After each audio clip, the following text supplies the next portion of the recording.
Vexame das Ferraris na desclassificação dupla e alguns dados do Grande Prêmio. Olá, amigo do Ressaca Motor, seja bem-vindo a mais um vídeo. Eu sou Matheus Pucci, lembrando sempre dos nossos parceiros.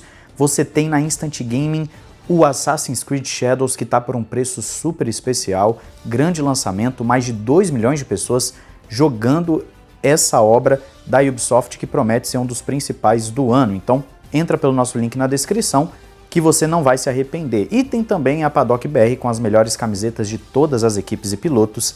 Não perca a oportunidade, entra aí pelo link na descrição e coloca o cupom RESSACAMOTOR para desconto e frete grátis.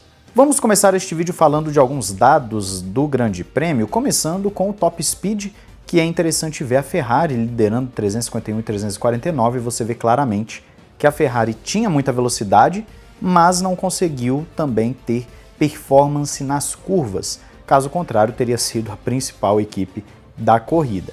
Em seguida você tem o Russell, por exemplo, o Durham, o Ocon, e lá embaixo você tem as duas Saubers e também o Alonso. Mas o Alonso é até covardia botar aí, porque ele só fez algumas poucas voltas de tanque cheio. De qualquer forma, existe uma diferença aí considerável da galera lá de baixo para a galera de cima, e aí tem a ver tanto com acerto como também uso de DRS ao longo da prova. Agora, um outro dado interessante para a gente passar para vocês é o de paradas nos boxes da Pirelli. Você vê claramente que a maioria dos pilotos optou por uma parada. Teve um total de 25 paradas nos boxes, 25 pit stops, e as estratégias basicamente pneus médios e duros. Não tivemos a utilização dos macios. Então foi uma prova que, como disse no outro vídeo, a Pirelli talvez tenha sido muito conservadora na escolha dos pneus, mas aí tem também a questão do novo asfalto, que faz diferença querendo ou não. Isso contribuiu muito para a corrida ser bem parada, né? Contribuiu bastante. Você vê que as paradas foram ali entre a volta principalmente 10 até mais ou menos a 15, as principais paradas. Depois disso, a corrida ficou numa bela de uma procissão. No que diz respeito à utilização dos pneus, o Gasly foi quem mais andou de pneus duros, 46 voltas. O Hamilton foi quem fez a volta mais rápida, 1:35.069, e 73% da corrida foi de pneus duros, 781 voltas no total. Já os pneus médios, quem mais andou foi o Berman, 30 voltas, quem fez a volta mais rápida de médios foi o Tsunoda, 1:35.8, e foi um total de 284 voltas com esse pneu, 26,67% da prova. No que diz respeito ao ritmo de corrida, que aqui é um gráfico bem interessante, né, que a gente tem, você vê, por exemplo, que o Lewis Hamilton vai aparecer em segundo. Aí você fala, mas como assim? O que está acontecendo aí para o Lewis Hamilton estar em segundo? Na verdade, é por causa daquele stint que ele faz mais para o final da corrida. Ele troca os pneus, pega a pista livre para ir embora. E, obviamente, os tempos dele acabaram descendo bastante. E aí o Hamilton pôde, tranquilamente, nesse dado, ficar em segundo. Mas ele não necessariamente foi o piloto mais rápido da Ferrari. A gente vai ver isso já já. Então a média dele abaixou bastante por causa disso. Você vê que os dois pilotos da McLaren estavam ali entre os tops de ritmo de corrida, seguido de Russell e Verstappen, que é basicamente o que a gente viu na corrida em grande parte, né? O Verstappen também mais pro final da prova que começou a ter ritmo efetivamente. Mas lá para trás você vê a Saubers, por exemplo, muito atrás, com o Durham ali fazendo um sanduíche, o que também já era esperado, conforme tenho citado para vocês também. A Sauber deve ficar correndo contra ela mesma durante a temporada. No comparativo direto entre os pilotos de cada equipe, entre os companheiros, você vai ver que tem um asterisco no George Russell, que ele foi cerca de 6 décimos mais rápido do que o Antonelli, só que o Antonelli estava com um dano no assoalho, o que ajuda a explicar essa diferença muito grande. Já o Alonso não tem comparativo porque ele simplesmente não correu. Então, da galera que dá para você tirar um comparativo um pouquinho mais justo, o Verstappen 7 décimos mais rápido que o Lawson, e aí você tem o Albon sendo 2 décimos mais rápido que seu companheiro, o Bortoleto 2 décimos mais rápido, o Gasly também, Tsunoda. Na casa de 1 décimo você já tem Ocon, Piastri, e abaixo disso o Leclerc. Você vê que o Leclerc, ele e o Hamilton tiveram ali um race pace, né, um ritmo de corrida muito próximo numa média mais justa. Se você for considerar aquele último stint, o Hamilton acaba tendo uma vantagem muito grande nesse comparativo. E aí nós temos alguns detalhes sobre esse grande prêmio.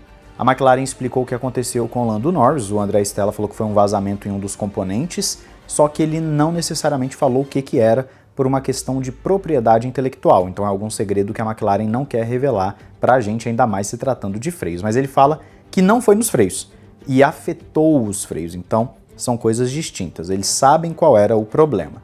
O Norris foi instruído a limitar a pressão máxima do freio e antes ele tinha, por exemplo, frear a 100 metros, então estava freando a 200 metros. E isso o colocou numa posição vulnerável a ataques. Só que deu certo, chegou ainda na dobradinha em segundo, mas não somente isso. O Lando Norris mesmo disse que se tivesse mais uma volta ele seria ultrapassado porque ele estava muito lento, ele talvez nem terminasse a corrida. Então a McLaren agora vai correr para poder resolver os problemas do Lando Norris com os freios. E aí nós chegamos no assunto principal do vídeo, que é justamente a desclassificação dupla da Ferrari. Leclerc e Gasly tiveram problemas com o peso do seu carro, ficando 1 kg abaixo do mínimo. E a Ferrari diz que isso foi por causa da parada que não fizeram. Seria 2 paradas para o Leclerc e acabou não sendo. Com isso ele não teve borracha suficiente para dar esse 1 kg ali na hora da brincadeira. Já no caso do Lewis Hamilton foi o velho problema da prancha do assoalho, isso mesmo, ela ficou um pouco mais gasta do que deveria ter ali cerca de 9 milímetros e não tinha. E por isso ele foi desclassificado da corrida, ele estava com 8,6 milímetros. Então nesse caso é a primeira vez que a Ferrari tem uma desclassificação dupla. E é curioso isso, ver que a Ferrari estava no final de semana que mais uma vez inicia bem, e mais uma vez termina mal para eles, né? Com isso, nós temos alterações grandes na tabela, mas não deixa de ser um vexame da Ferrari, que além de ter modificado os carros da sprint para a corrida principal e ter piorado os carros, porque o problema não é modificar, todo mundo modificou, mas o problema é piorar, você ainda tem o agravante de desclassificação dupla. Virou motivo de piada no mundo inteiro. Acontece? Acontece. Pode acontecer, claro. Só que ainda assim, os 2 carros ficou feio. E aí você pergunta, então, Matheus, como é que ficou essa brincadeira? Quem que ganhou pontos nessa brincadeira? Bom, com as desclassificações, Esteban Ocon ganhou 10 pontos, Antonelli 8, Albon 6, Berman 4, Stroll 2 e Sainz 1. Então essa galera acabou tendo um bônus de pontuação, principalmente Stroll e Sainz, que não estavam na zona pontuável. A tabela, conforme vocês me pediram, né? Vocês aí pediram para colocar a tabela nos vídeos aqui pós-corrida, nós temos no momento Lando Norris com 44 pontos, Max Verstappen com 36, George Russell 35 e Piastri 34. Essa galera aí, com certeza, é a que nessas 2 primeiras provas andaram melhor. E não somente isso, o Piastri, ele deve recuperar esse terreno e deve daqui a pouco estar passando o Verstappen, na próxima corrida provavelmente. Então a gente deve ter aí uma dobradinha da McLaren no campeonato de pilotos com certa folga.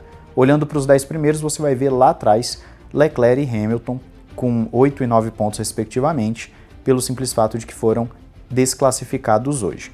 Então, o detalhe aqui é o seguinte, a Ferrari já teve um final de semana tenebroso lá na Austrália, em que começou bem e terminou mal, agora eles começaram bem, terminaram mal de novo, só que sendo desclassificados. Passa a sensação de que estão um pouco perdidos com determinados detalhes, principalmente no carro do Hamilton, em que simplesmente pioraram e muito esse carro de uma sessão para outra, de uma corrida para outra. O próximo Grande Prêmio vai ser bastante interessante porque é uma prova técnica. O Grande Prêmio do Japão é muito técnico e o carro precisa estar muito bem equilibrado. Vamos ver como é que a Ferrari vai lidar com isso, porque você precisa de top speed, mas precisa também de um carro com downforce legalzinho para poder fazer as curvas rápidas. Eu quero saber a sua opinião aí nos comentários, não esqueça de se inscrever e ativar o sininho para não perder nada aqui no Ressaca Motor. Um grande abraço, valeu e falou!